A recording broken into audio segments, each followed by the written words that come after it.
दोस्तों नमस्ते, जय माता दी। मैं अपने चैनल नहीं प्रताप गुड़िया बोलो 70 में आप लोग का स्वागत करती हूँ। एक छोटा सा बेटी विवाह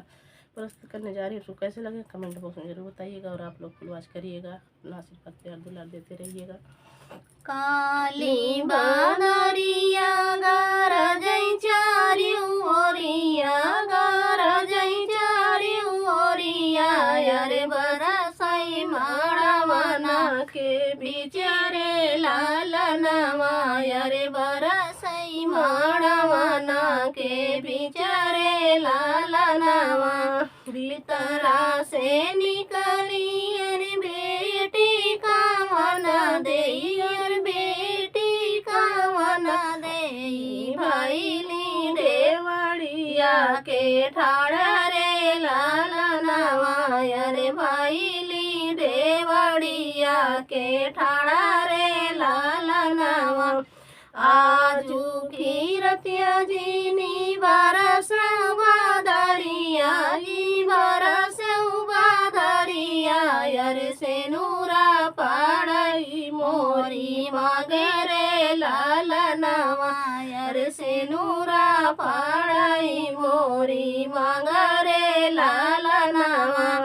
नहीं बेटी मांगो नहीं बेटी फागुन अरे नहीं बेटी फागुन अरे जेही बेटी दिन मई सखरे लालनवा अरे जेही बेटी दिन मई सखरे लालनवा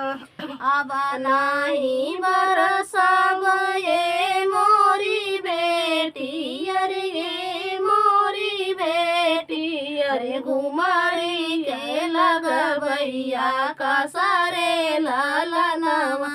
अरे घुमरी के लगबैया कसरे लालनवा भीतरा से निकले भैया कवन राम भैया कवन राम नयना लालित होई जाई रे लालनवा